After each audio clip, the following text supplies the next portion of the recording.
Hello, I'm Mark Baer. You're watching the YourTown television program. I'm with Jeffrey Kline, a former YourTown host and a future YourTown host. So let's start off, you're at the Naval Postgraduate School, and an amazing place. Yes, it certainly is. So let's start with there. Let's just start with what you're doing now. I was a retired Navy captain. I'm currently a retired Navy captain, Yes. but when I was in Italy from one of my final operational tours at 6th Fleet, I was offered a position as a senior military faculty at Naval Postgraduate School in 2001 timeframe. And I came and was the senior military faculty for 4 years. Did not plan on retiring or transitioning, but I enjoyed working with our junior officers so much, and the area so much, of course, that I was offered a position as a senior lecturer in our operations research department. That was some time ago. I'm now what's called a professor of practice, which just means I'm older, in our operations research department. And I get involved with both our education, our resident courses, our distance learning courses. We now have extensive distance learning courses.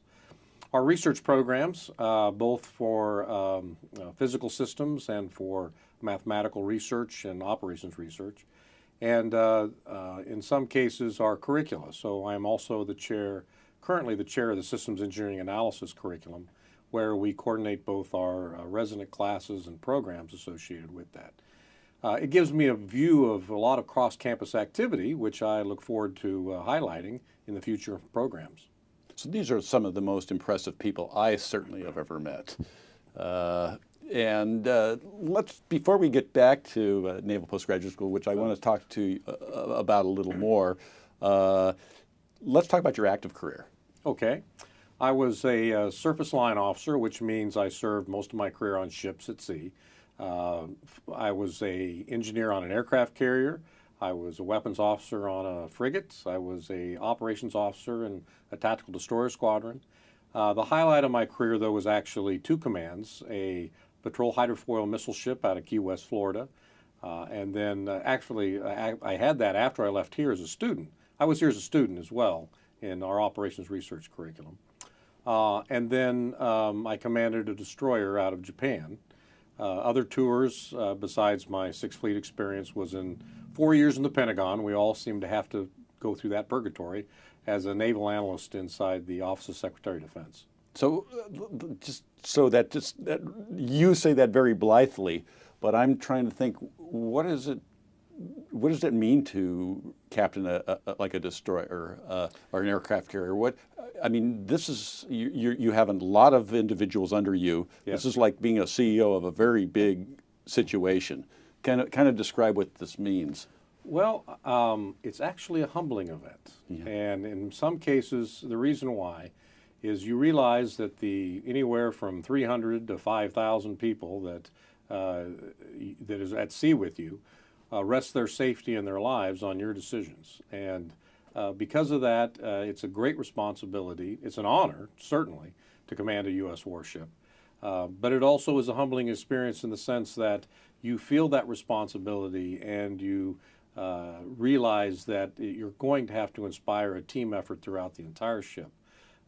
In some cases, to rely on each other, much more as a fraternal organization, because that's who you can rely on when you're at sea, whether you're faced with hurricanes, typhoons, or beautiful sunsets in the Pacific. You all share that experience together. That's sort of a unique bond that the Navy has in the sense that when we go to sea, we rely on each other. And commanding that environment and inspiring that teamwork is an important aspect of being a captain of a ship. Yeah, I mean, where do you start when your first day out there and you're in charge? And how daunting is that? Well, it is daunting, but of course the Navy prepares you quite well for it. So you don't start off as a captain. Yeah, of course. You start off as an ensign, yeah, and you observe both good and bad things. You collect technical information, but the biggest realization you have is that you're out there not to do things, but to make sure things go right. And that's a whole different attitude. Until you reach that captaincy of a ship or in charge of a ship, you're doing things. You're making the ship work. You're putting the rudder over. You're checking the combat systems. You're making sure that people are well taken care of, that sort of thing. As a captain, you step back and you make sure all those things happen, but you don't do them. And that's an important lesson to learn in order for you to be in a position to maybe take the time out to make the right decisions. We'll put it that way. It's just, you know, until I see the, you know, I can read your resume all day, but until you see like the scale of these ships and the, you know, the reality of what we're talking about, and sometimes going into harm's way, and sometimes, you know, I'm just seeing this ship the other day that in the Straits of Hormuz, and is getting shot at, you know, by the Iranians, you know, in a peacetime situation, and you know, so any minute can go awry. That's correct, and that's what I meant by it's sort of a humbling experience in the sense that you realize that some of those things are out of your control. Yeah. Some of the things are within your control, but when it comes down to it, everything rests on you. It's just, yeah, it's big. Yeah. So you've been all over the world. You served all over the world. How did you decide to come here? Well, that's an interesting story as well. I was an Air Force dependent, which means my father was a career Air Force officer. So I literally did live all over the world, from Asia to Europe, several times in Asia, back across the United States, both inside and on the coast, on both coasts. But when we were up for our final tour, what I thought might be my final tour in Italy, we just moved from Japan to Italy, and I gave the choice to my wife and my daughter. We need to move. We have a choice of Washington, D.C. or Monterey. And the decision was about 2.5 seconds, actually, because we had been here as students. My wife graduated from Moss Landing Marine Labs as a marine scientist. And so she grabbed the opportunity to come back and work with colleagues here, and we have stayed here ever since. Another key factor was snow on our terms. Believe it or not, we kind of like the idea of visiting snow when we want it, not when it's delivered to us. We'll put it that way. I grew up in Colorado, there you go. I still have dreams that they're dragging me back. and I get a lot of schadenfreude when I'm watching the news and seeing the snow come in. Right. So, yeah, we live in a marvelous, beautiful climate. But the other thing is, NPS is unique. It is. It's just something, and let's delve into that a little bit more. Well, first, let's talk about the faculty, because you said the one thing that makes us unique is our faculty population. We have very traditional faculty that are nationally known for patents, for their research. We have 3 National Academy of Engineering people. We have some of the top-notch researchers of the world in their fields. In some cases, they are taken from us in order by government organizations to research. And they have dedicated most of their lives to government-oriented problems, either here security problems, law enforcement problems, national strategy problems, or warfighting and warfighting analysis type things. So in a way, they've dedicated much of their lives to national problems. They're not paid as well in some cases as they could at a University of California position, but they come from some of the top-notch schools around the country, Yale, Harvard, Stanford, many of the places that you would want traditional faculty to come from. So not only are they a wonderful group of people, but what makes them unique is their dedication to the nation and what they research.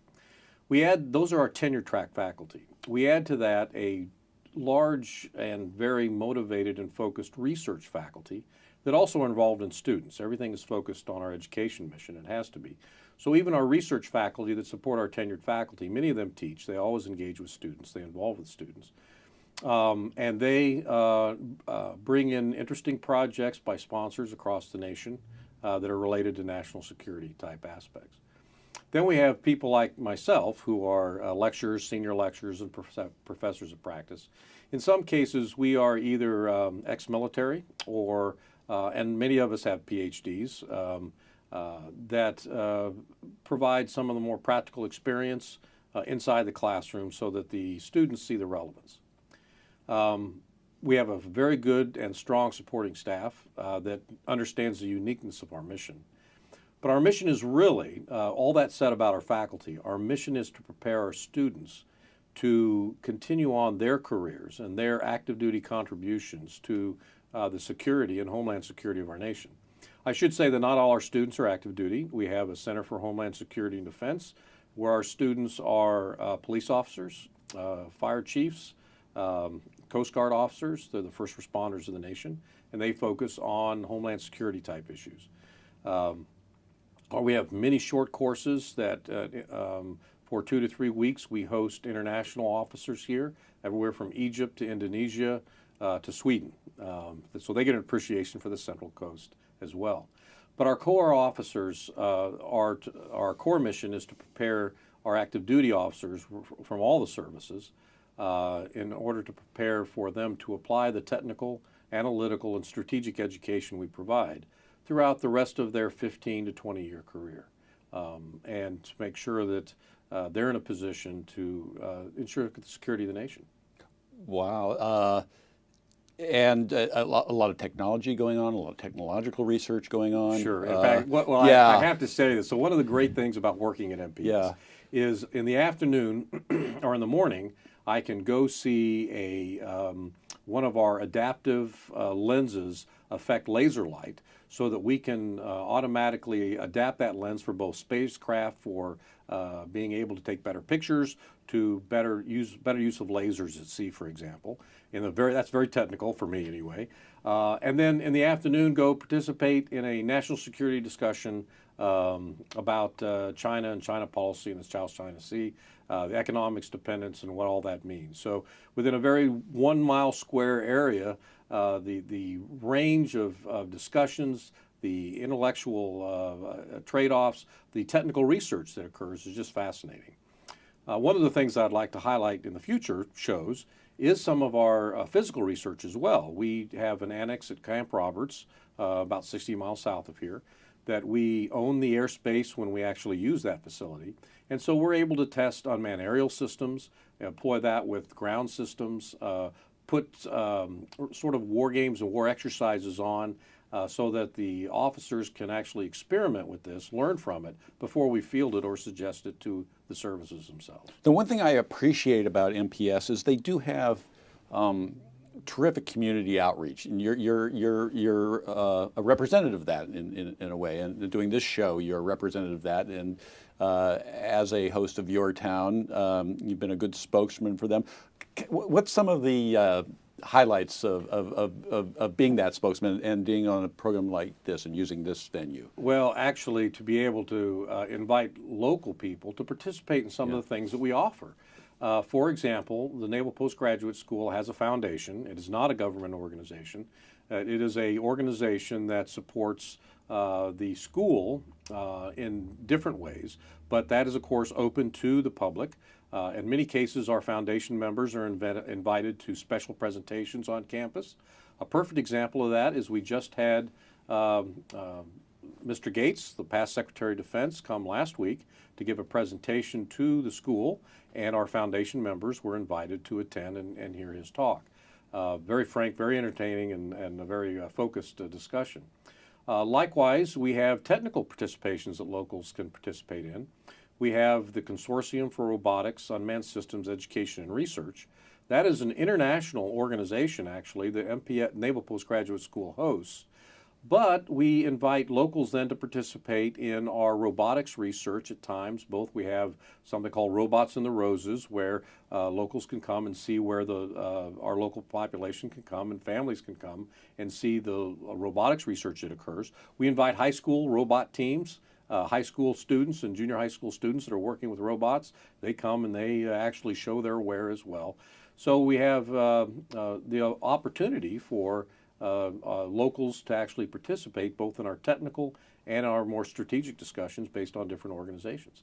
So one of the things I want to do with the future show is to highlight not just those opportunities, but also demonstrate what I think and give the population here in the Monterey County area a good appreciation for just how unique the Naval Postgraduate School is, and the exposure that we provide the world of this county actually as we have students come through. Yeah, so it's I didn't know much about it when I first moved here, and I started learning, and then I started meeting. I started meeting both students and and professors, and this is just world class. And so one of again, as we start this show up, and YourTown is your town, and I want to make people understand what a special place the Monterey Peninsula is. Sure.